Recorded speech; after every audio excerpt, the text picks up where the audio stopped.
...7-8 yaşından beridir bu mesleği yapıyorum. Ata mesleğimiz kendimizin. Kardeşlerimle beraber yetiştik, beraber çalışıyoruz. Gördüğünüz gibi en küçük kardeşimden en büyük kardeşime kadar var.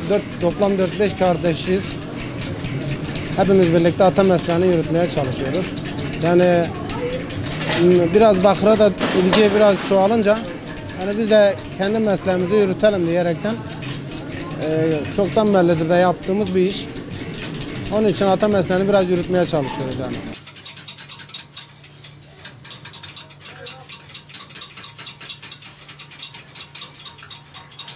Ata mesleğini sürdürmek daha güzeldir abi. Hem geçmişte kalan atalarımızın ne yaptığını falan hissederek yapıyoruz. Daha güzel geliştirmeye çalışıyoruz.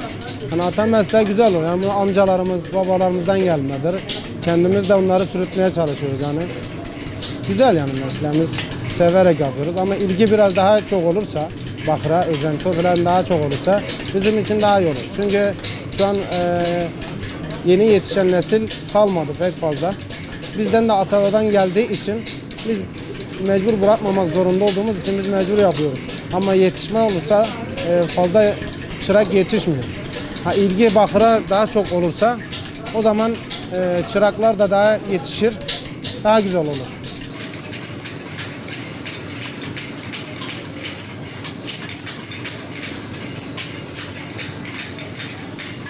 Vallahi bu meslek bize babadan kaldı abi. Yani şöyle diyeyim, mesleğimizi severek yapıyoruz ve lakin eleman yetişmiyor. Elemanlardan dolayı da kendi kardeşlerimizi, yeğenlerimizi yetiştirmeye çalışıyoruz. Yani el sanatları yürüsün istiyoruz. Bakırcılık yani güzel bir meslek, severek yapıyoruz mesleğimizi. İşte yeğenlerimizi, kardeşlerimizi, bizden sonra gelen nesilleri de yetiştirmek istiyoruz. Vallahi abi biz çocuklarımıza mesleğimizi öğretmemizin amacı yani biz mesleğimizden memnunuz. Çocuklarımız da bizim kendi mesleğimizi sürdürmesini istiyoruz yani. Çok eski bir meslek olduğundan dolayı devamına gelmesini istiyoruz. Her anne baba yani amca veya dayı bunlar da kendi mesleklerini, yeğenlerini falan yetiştirirse daha güzel olur.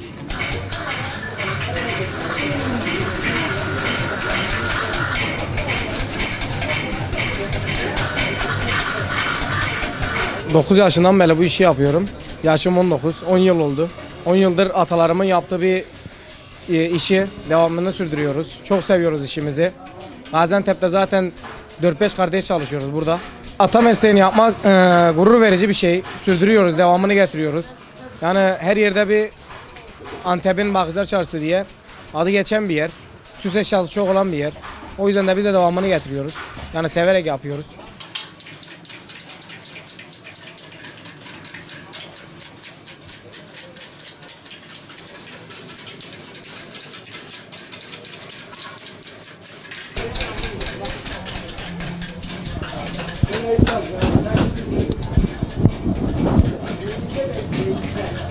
Ben 8'e gidiyorum abi.